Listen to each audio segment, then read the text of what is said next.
Hello, welcome to Issues and Ideas. I'm Chris DeBello, and I know how I sound. Don't worry, it's not terminal. There's an image associated with courthouses and courtrooms. You've seen it. It's a figure of a blindfolded woman holding a balanced scale, representing a judicial system that's blind to bias and fair in process.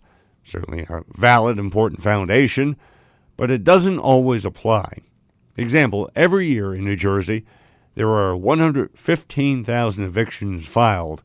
Huge majority of those who receive those notices wind up in court without legal representation, while the landlord has their attorney, with both having vast experience with this process.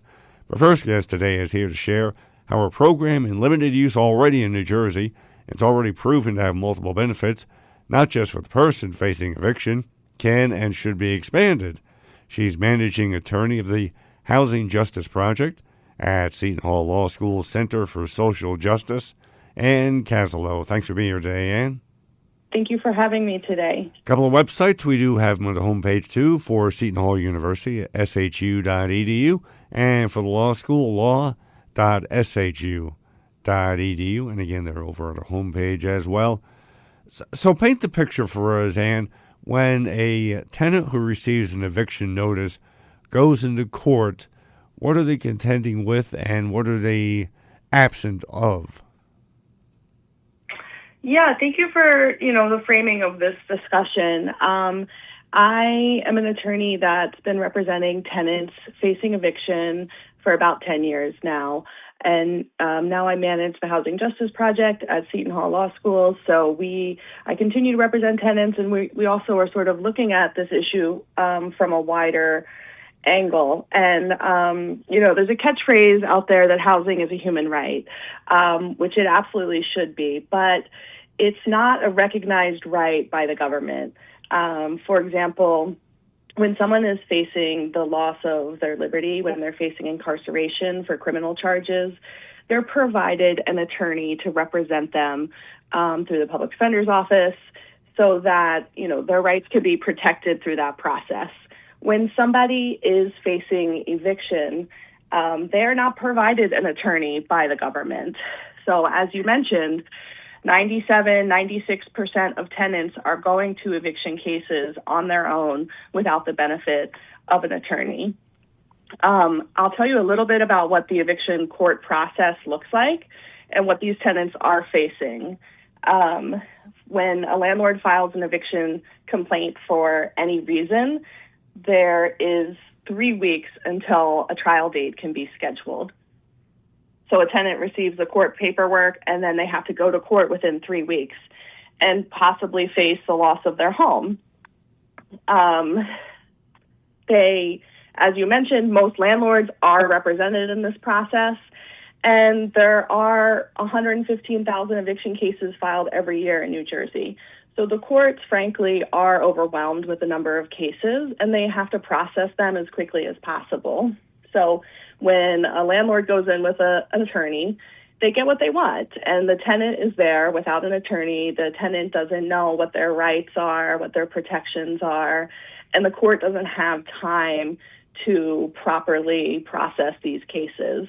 New Jersey has a lot of good laws that protect tenants, but the laws are not being properly enforced in the way that landlord-tenant court is operating in New Jersey. And how common is it for a tenant, only because they know they're up against it, how common is it that they just don't show in court and they lose by default?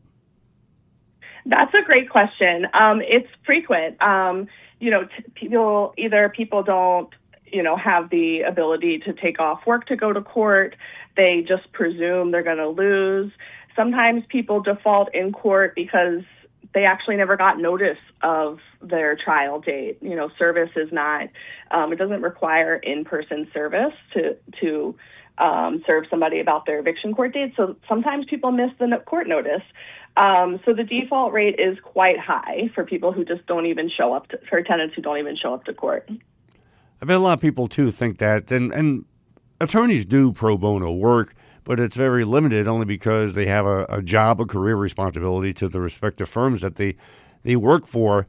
But how does that larger than reality belief add to the problem of representation for tenants in courts? Do they think that they're going to be able to find a pro bono attorney and find out that the pickings are a lot slimmer than they thought it was going to be? Yeah, it's definitely a lot slimmer than you would think. Tenants can get free attorneys through civil legal services offices. So Legal Services of New Jersey, there's regional legal services programs. There's a lot of independent nonprofits that do represent tenants in eviction court. But overall, including all the free legal services attorneys, pro bono private attorneys, and paid attorneys representing tenants, still overall less than 4% of tenants have an attorney in court. And so there's just not, the needs are not met at all. Talking with Ann Kassalow, who is managing attorney at the Housing Justice Project at Seton Hall Law School's Center for Social Justice, as shu.edu for Seton Hall, and for the law school, it's law.shu.edu, and you are listening to Issues and Ideas. A report has been issued, the estimated fiscal impact of an eviction right to counsel. And the impact is not just on the cost of a program, which we'll get into in a moment, but for the scales to be balanced in eviction cases, the benefits are a lot more widespread than people think. It can impact everything from a person maintaining their job to their child getting the education they need, to having the various financial aspects to stability in their lives, to the fiscal impact for the landlord, the community, for the taxes. I mean, the benefits far outweigh the $86 million yearly cost that implementing this program would require. Yeah, and this is something that is so exciting to me. As someone who's done this work for a long time, the human suffering cost of eviction is quite high. But it's exciting to see that an investment in preventing eviction is actually a wise financial investment from the state. So as you mentioned, when somebody is evicted, there's a lot of fallout from that. They may need temporary housing, shelter placement, hotels. That is a cost, a social safety net cost to the state. Someone might lose their job, which hurts our economy, and then they might rely on welfare, food stamps. They might lose their health insurance and relied on Medicaid. They may be a family where children need out-of-home placement and foster care. There's just so many expenses that come with a family being evicted that it is a wise investment to prevent evictions. And preventing evictions, attorneys are a piece of that. And I want to acknowledge that attorneys are not the sole answer for preventing evictions. There's a lot of ways to prevent evictions even before court cases get filed. We need rental assistance. We need caseworkers to help people. But at the end of the day, lawyers are a very effective way to prevent eviction if a tenant gets to court and is facing that eviction process in court. So in a perfect world, how would this program be implemented? I mentioned in the report states, too, that there are a few communities in New Jersey that have this idea as part of their process. Is this something the state would have to mandate? Would it be left up to counties or individual communities? Should the state be the one to oversee and orchestrate what this program would be? Yeah, that's a great question. And I do want to acknowledge that, there's a few municipalities in New Jersey that have passed a right to counsel for tenants facing eviction. It includes Jersey City, which is in the process of implementing their program, the city of Newark, and the state has already funded pilot programs in a few municipalities, including East Orange, Atlantic City, and Trenton. And all of these have shown to be productive, effective means of preventing eviction. And, but at the end of the day, they don't have the resources to fully represent every tenant in their town. So I think that the reason that it needs to come from the state is that the state really can provide the funding. The state can provide the funding, and then implementation looks like providing money to organizations across the state that can implement the project and develop the attorneys and the programs that would represent all the tenants. So that's why it needs to come from the state and not the municipalities, is really just a resources issue. You think for the state, too, just to wrap up here, the state to invest in something that would reap benefits financially as well as structurally for lives and communities, because empty houses, they call that blight, and that doesn't do much for property values either. And what the report, the estimated fiscal impact of an eviction right to counsel, prepared by the ACLU of New Jersey and the Seton Hall Law School Center for Social Justice, demonstrates how much of a widespread benefit and, surprisingly, how much of a widespread support this idea has. And you can learn more about it. We have a link directly to the report at our homepage. And to learn more about the Seton Hall University is shu.edu. And as far as their School of Law, that website is law.shu.edu. And Ann Kassalow, I want to thank you for bringing this to our attention, because we see a problem and we think, well, it's just a really too big of a problem for anything to be done about it. But what you show us is a foundation already existing to be built upon and expanded, so that whether it's self-induced through mistakes, through some point in between, an eviction comes about, there can be a mutually beneficial solution for both the landlord and the tenant. Thanks for the work that you do. Thanks for being here today. Absolutely, and thank you for this discussion. It's something I feel passionately about, and I'm excited for the direction that our state is headed. We recently honored our veterans on Veterans Day, as we do every year and should, while stopping to recognize their service and sacrifice for a day is an obligation for us all. Lives of our veterans obviously go on for the other 364 days. While most of those days are happy and peaceful, there can come times of challenge and of need. That's when Fisher House steps in to give comfort and stability during times when life for veterans is, well, really anything but that, albeit momentarily. As we approach Giving Tuesday, which is December 2nd, our next guest is here to share how giving to the work of Fisher House is a way for you to give more than just thanks and well wishes to those who have given themselves to service of country. She's a communications director with Fisher House, an Army veteran, 21 years of service, Michelle Horn. Thanks for being here today, Michelle. Thanks so much for having me. FisherHouse.org is a website where you can learn more about the work and, more importantly, how you could play a role in it. And speaking of the work of Fisher House, talk about what you do and what you provide our veterans with. Sure. So Fisher House Foundation builds houses right next to military and VA hospitals where military and veteran families can stay for free while their loved one is receiving medical care. The houses are generally steps away from the hospital so that families can easily be there for their loved ones during the most difficult times. And the homes remove the burden of expensive hotel costs so families can focus on healing.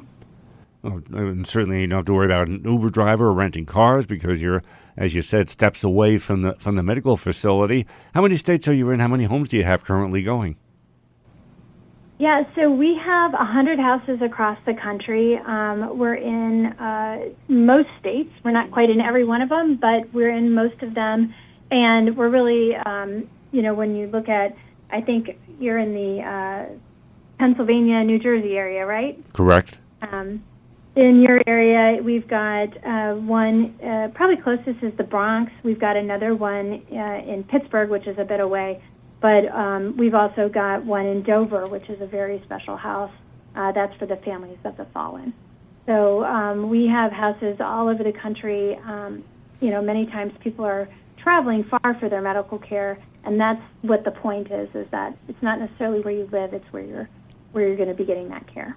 And for veterans and their families, what are there prerequisites, qualifications? What who can benefit from what you were providing through Fisher House?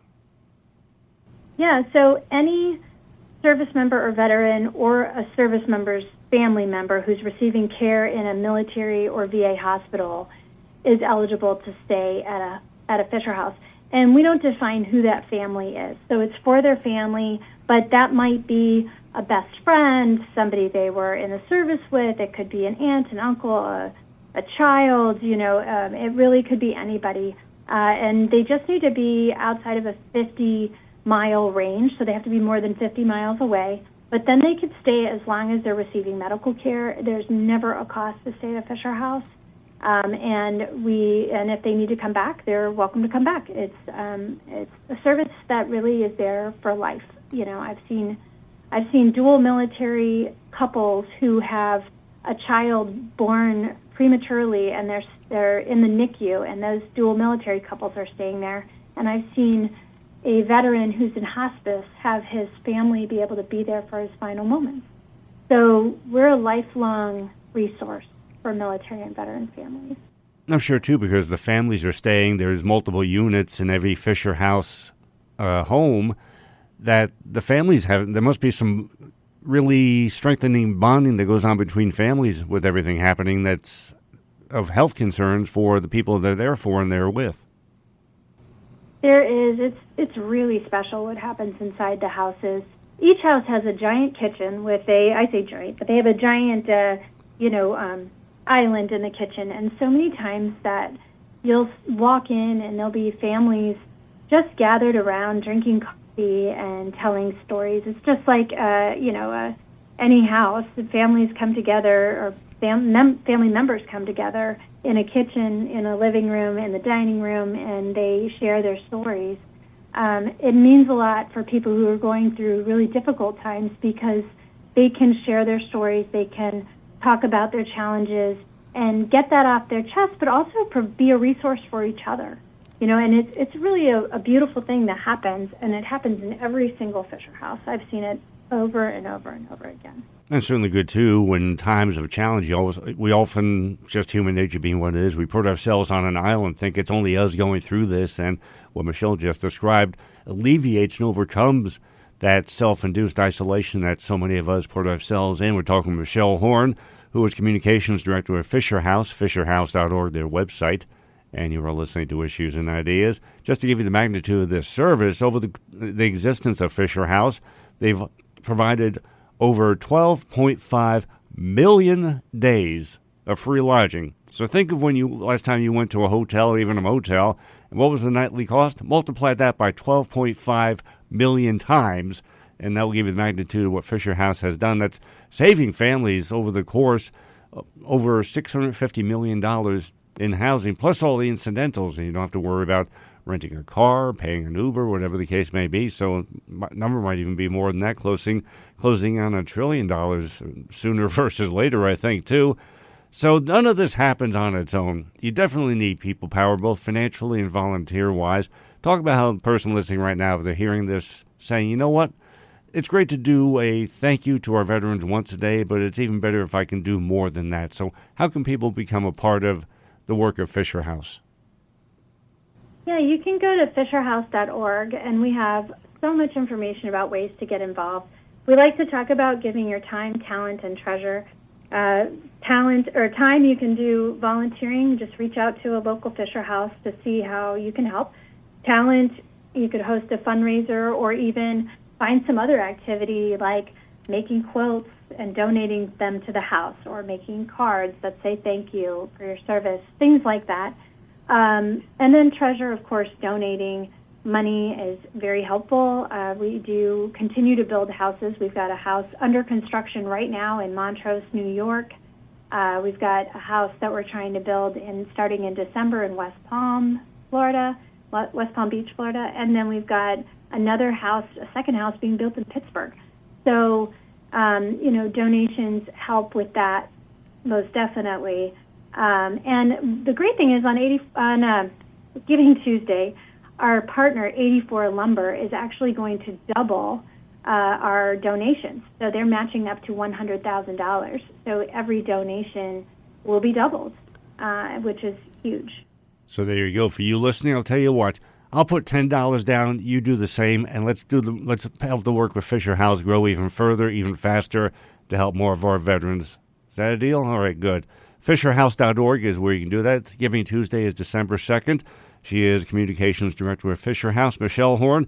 Thank you for helping us understand the value of the work that you're doing, how we can play a part in it. Thank you for being here today. Thanks for helping get the word out.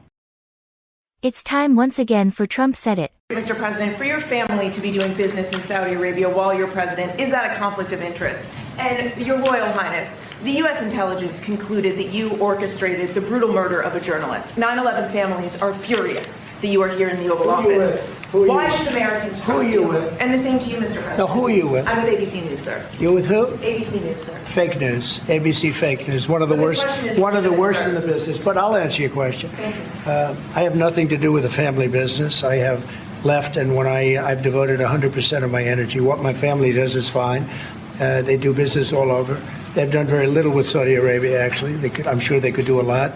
And anything they've done has been very good. That's what we've done. We've built a tremendous business for a long time. I've been very successful. I decided to leave that success behind and make America very successful. And I've made America more successful by far than it ever was, and that it ever could have been, no matter who was president. There would be nobody bringing in $21 trillion, that I can tell you right now. As far as this gentleman is concerned, he's done a phenomenal job. You're mentioning somebody that was extremely controversial.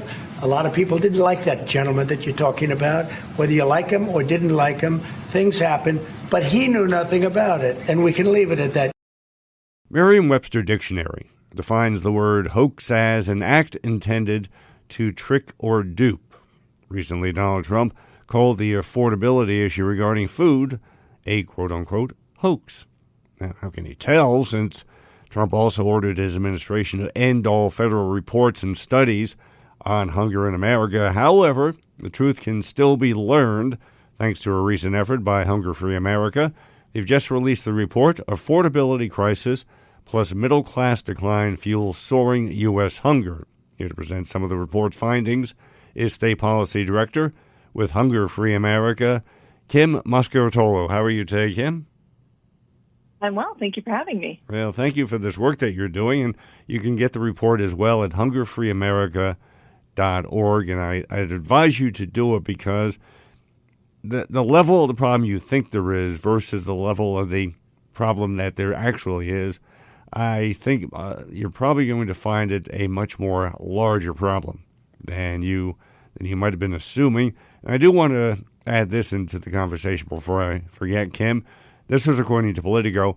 The requirement to reapply for already being received SNAP benefits, that's something the head of the USDA had called for a few weeks ago. That is now, at least at this point in time, not going to be required. Keep a caveat out there, though, because policies like this are literally and figuratively at the whim of the moment with this White House, but at least in the current state, that's a little bit of good news, Kim, isn't it?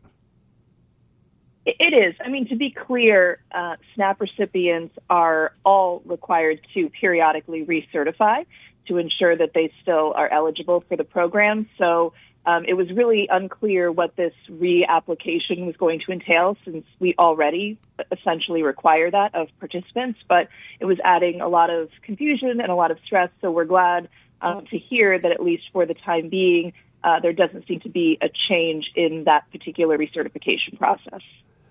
Poll conducted for The Guardian found that monthly cost for food for Americans had risen depending on family size and income bracket, whatever the case may be, but by and large between $100 and $749 in the 9 months after Donald Trump took office, promising to one day want to reduce the cost of food and the grocery store.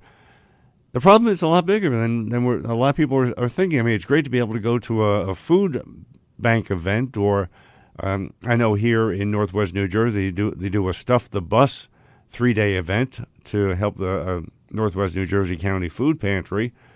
But it's a sizable problem. What were some of the things you were looking for with these reports? Yeah, absolutely. So let me start by saying that we issue a national hunger survey report every year. And normally we base that report on data directly from USDA, which, would always run this sort of very comprehensive, very data-driven study of food insecurity in the United States. This year, for the first time in decades, the USDA announced that it would no longer be conducting those really data-driven surveys. And it was a real shock to a lot of people in the anti-hunger community, because we really rely on those numbers to understand the state of hunger and food insecurity in the United States.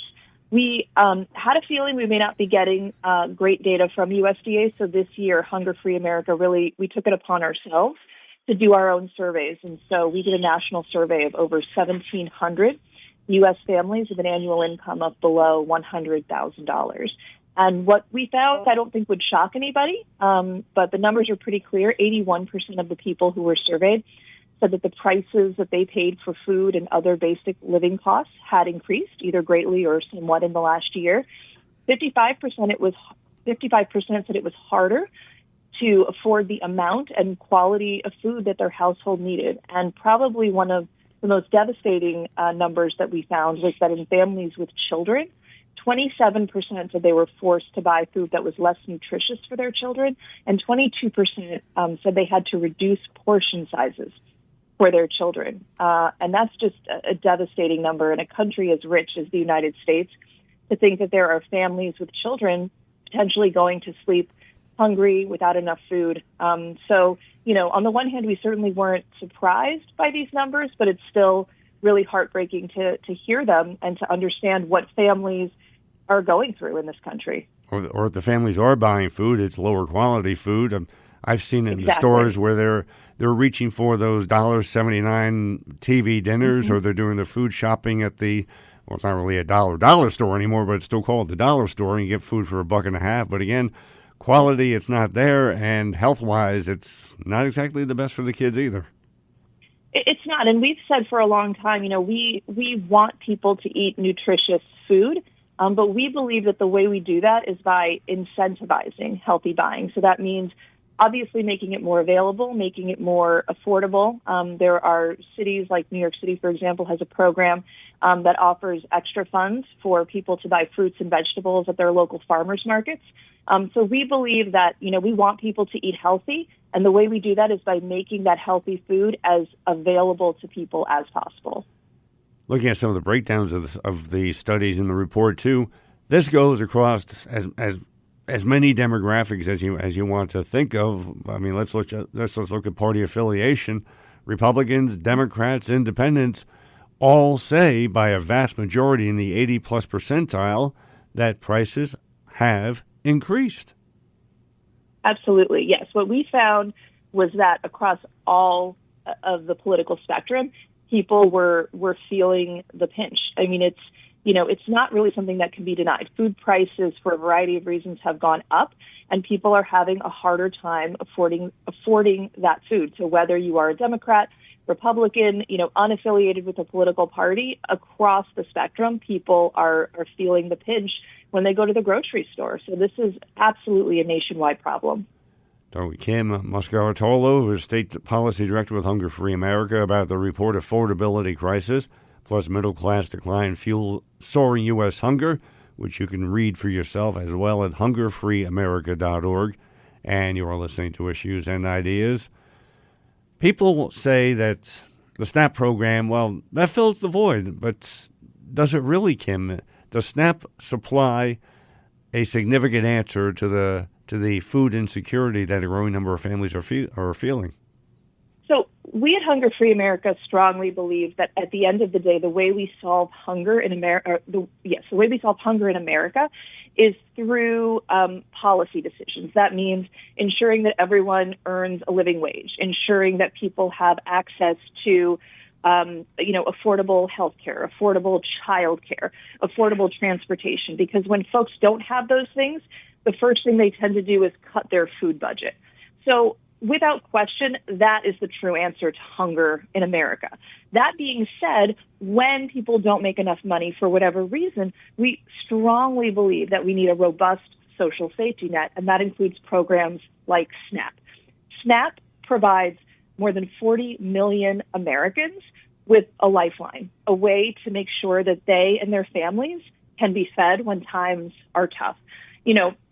We love the work that the food charities and the food banks do, but at the end of the day, the money that is put out through SNAP is about 17 times the amount of food that is provided by all of the food charities combined.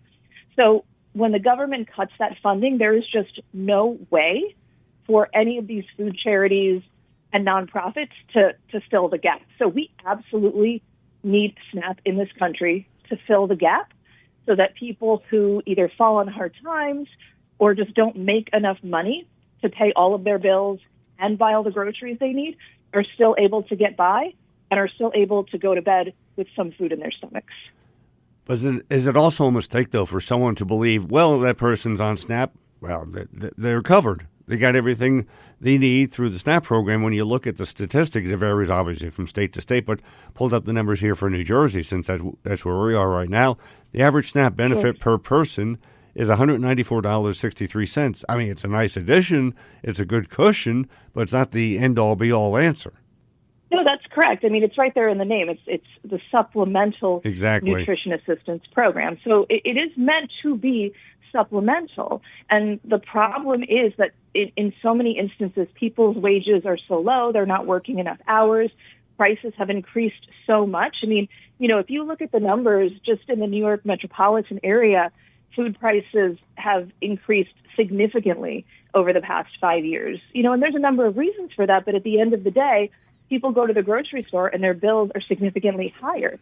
And unfortunately, one of the things that H.R. 1, which is the bill that was passed in Congress, did was it essentially removed USDA's ability to increase SNAP allotments in response to increases in food prices. That was something that had been put in the Biden administration that was essentially repealed. And so now, even when food prices go up dramatically, USDA does not have the same ability to increase allotments to make up for that difference. So we're seeing even greater gaps between what people have in their wallets and the cost of food in the grocery store. Much like with Social Security, they have a cost of living allowance. The same should apply to a program as vital as SNAP, to be sure. And sure. The report mentions as well, we have to move along to, just to wrap up here, but a point I've always had a problem with, the lack of full enthusiastic participation by schools in the school meal programs, breakfast as well as lunch and after school as well.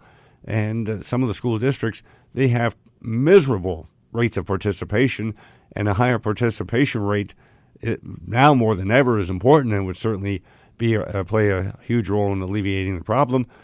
You mentioned Congress. You do have some congressional support for this issue too, don't you?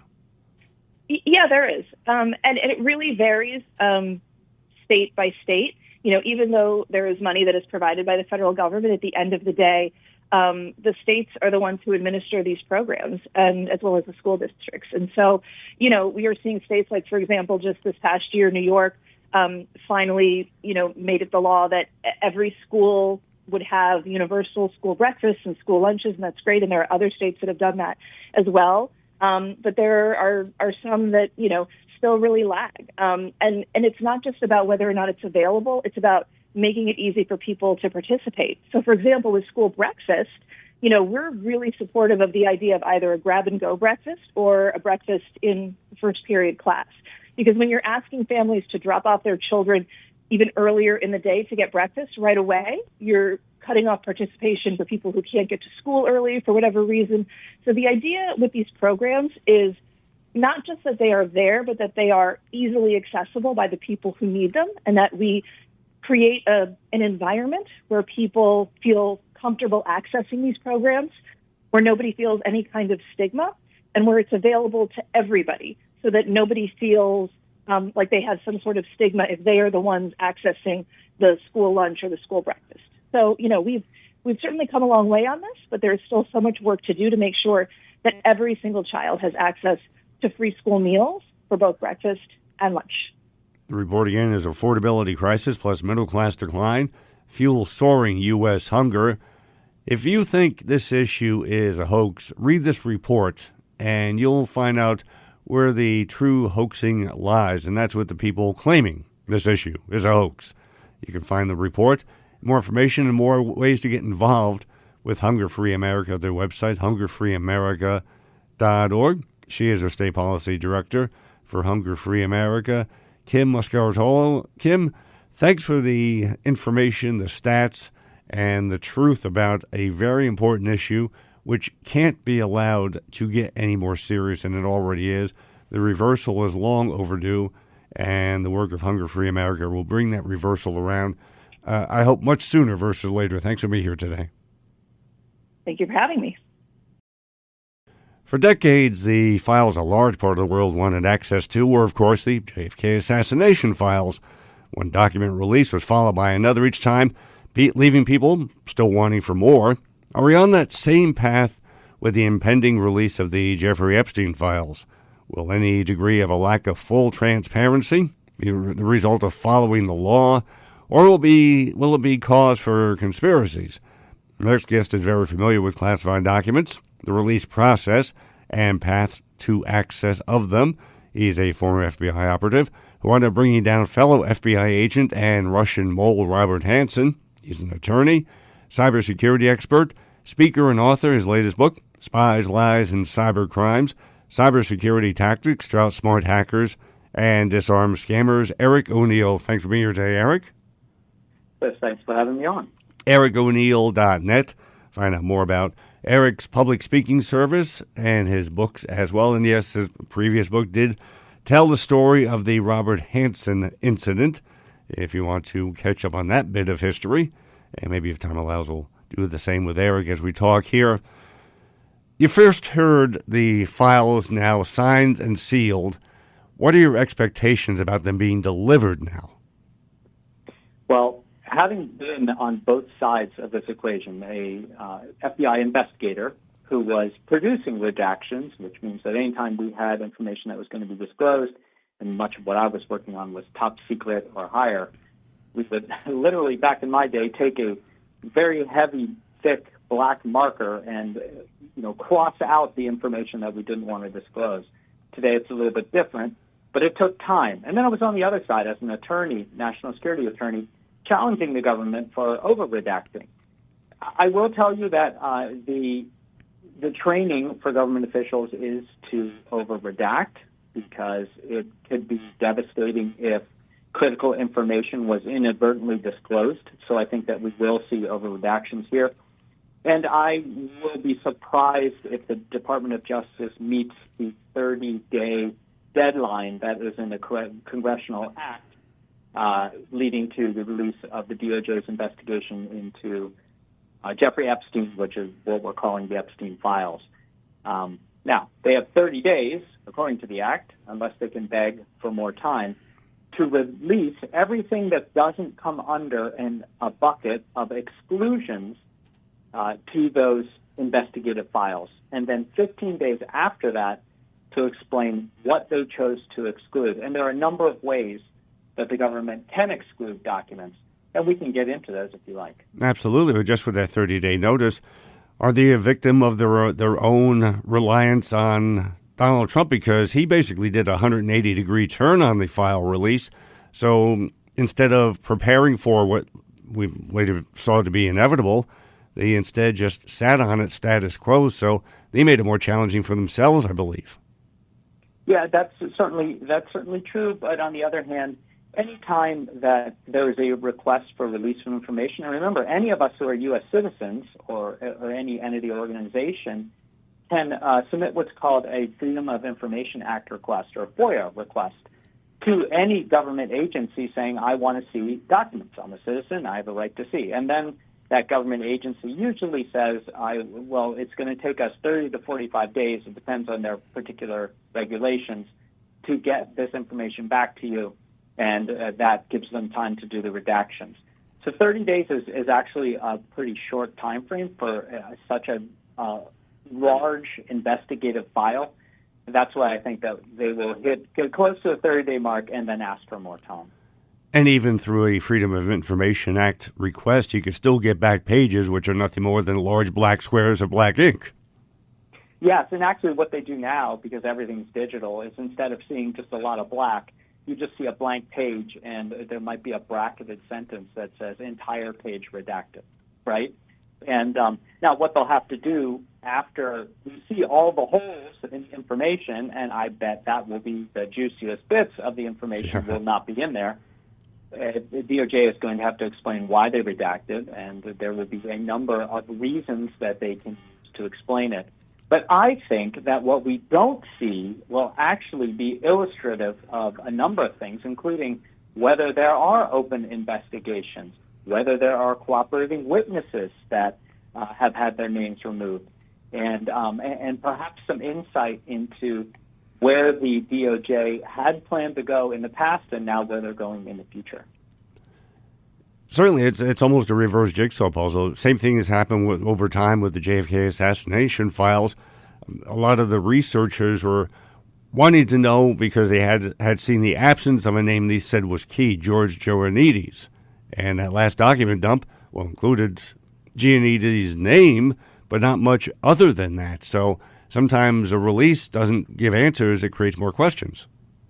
Exactly, and I love the way you termed it, a reverse jigsaw puzzle, because the way we're going to have to look at it is exactly that. And I fear, and I'm trying to manage people's expectations with this one, but I fear that instead of alleviating many of the conspiracy theories, this will add fuel to the fire. Like, for example, the conspiracy theory, and I think it is that Epstein was an asset of Israeli intelligence Mossad, or there's another one that he was an asset of the CIA and doing all of these horrible things in order to exploit and blackmail individuals into doing what the U.S. or Israel wanted. I see that as conspiracy theory. But if there is any information related to national security matters, and all of that would be national security matters, then that information won't be in there. That's one of the two strictest things that I think will be preserved and not disclosed. The other being any information related to a victim, which of course we would never want to be in any disclosure. No, absolutely. We're talking with former FBI agent Eric O'Neill, speaker now, cybersecurity expert, author of the latest book, Spies, Lies, and Cybercrimes, Cybersecurity Tactics, to outsmart hackers and disarm scammers, ericoneil.net, the website, and you are listening to Issues and Ideas. I think that it's almost what's being said about the files is creating the conspiracies even for the release, because we're talking about a private individual who hung out with the power players, but where does national security fit into this?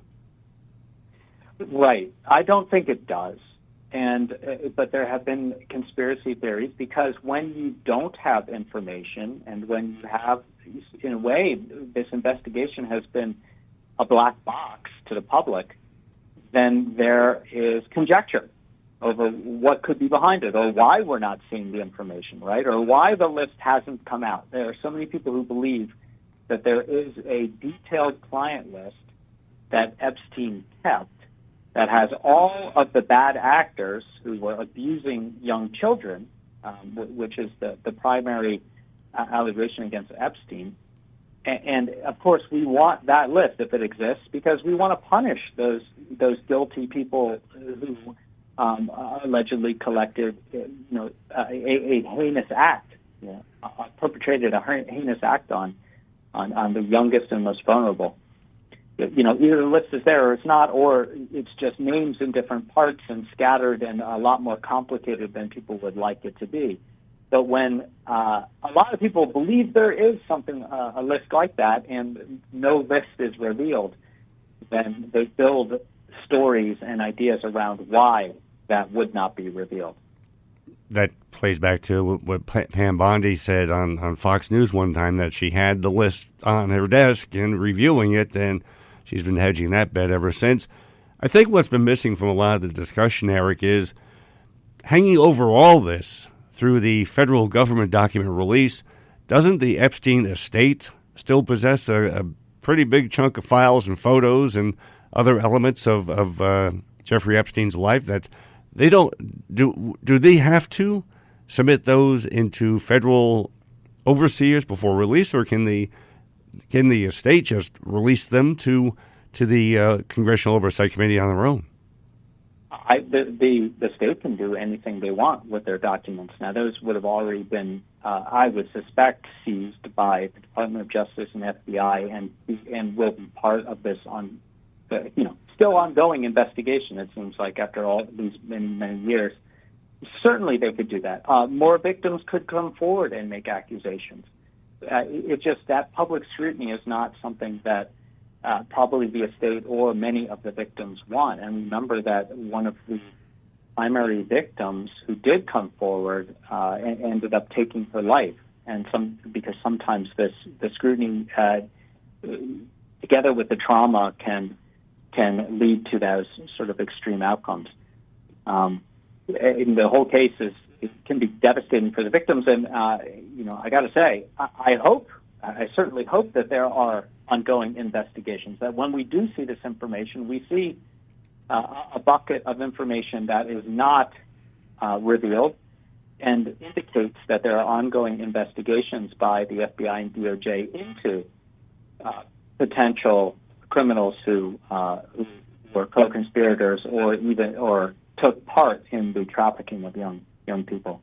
As they say, silence can be deafening, and if the individuals are banking on some level of statute of limitation protections, I have to remind those individuals, so were Catholic priests, and we saw how that could change when... Exactly. And in many jurisdictions, in particular in New York, I don't think that there is a statute of limitations for this sort of sexual crime. I just want to wrap up a little time with your book, Spies, Lies, and Cybercrime, because what you write about, there's so many people that don't even do the basics. I'm thinking especially understanding that their smartphone is no different than a tablet or a desktop computer. It makes their data accessible to the dark people and the dark web, and even taking the most simple steps can make a big difference in your personal cybersecurity. Certainly. Well, I wrote the book to help people win this battle over our data. Cybercriminals right now and cybercrime, it's the largest growing business on earth and certainly the fastest. It's one of the biggest. They are making billions and trillions of dollars every year off of us, and they're doing it by fooling us. And that's one thing that I really wanted my readers to understand, that it's not some magic piece of malware that somehow gets on your phone and takes your data. What attackers are doing are deceiving you and me. They're fooling us into handing over our data, and they're using traditional espionage. So I wrote a book that goes all the way back to my origins in the FBI and how I learned counterintelligence at the FBI Academy. And through true crime stories, I teach you to see all the ways that attackers are compromising us, deceiving us, impersonating those we care about, using confidence schemes, and ultimately infiltrating and destroying that data that has become so important to us. So yes, when you have your phone and you're scrolling through your social media, or you're looking through your emails, or you're reviewing your texts, you're in a battle zone. This is where cyber criminals are thriving and fooling us into believing that something that we know in our hearts can't be true is true. And especially now in the holiday season, we have to be very careful, because this is where cyber criminals make most of their money off consumers. And we have to, while we're out there shopping more than ever before in history online, this is where we have to be the most careful. I get frequently that your purchase with ABC Incorporated has been declined, and the email says enter your card info. I mean, I never made a purchase from ABC Incorporated, but as you said, during the holiday season, we're bouncing around the airports or the buses or whatever the case may be, and we're just checking to see what's there. Oh, let me hit that button, and you're dead. Exactly. You're dead just by one. And what criminals are doing is they're using AI now to build these incredibly attractive and deceptive ads that they'll post in social media. They'll send to you by text. They'll send to you by email. They will lead to fake websites. Those fake websites, what we call drop sites, will then start scanning your phone or your computer or your tablet to try to find a flaw that they can then use software to take it over. Sometimes they will use those to phish you, which is a technical cybersecurity term, and get you to enter in your name and your address and birth date, and sometimes even social security number and your credit card information with these elaborate scams, and then they've stolen your identity. So we have to be very careful to never click through. That's one of the biggest rules. Links that you see in your social media and that come unsolicited in text and emails.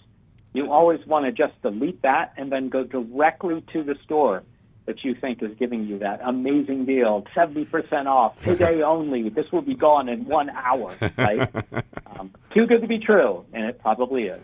Exactly. That's what Eric does with spies, lies, and cybercrime, cybersecurity tactics to outsmart hackers and disarm scammers. He'll show you how to be your best security system, protect your data, protect your electronics, and protect the money that you hope is going to stay in your various bank accounts or online accounts. You can find out more about Eric's speaking, his books at ericoneal.net.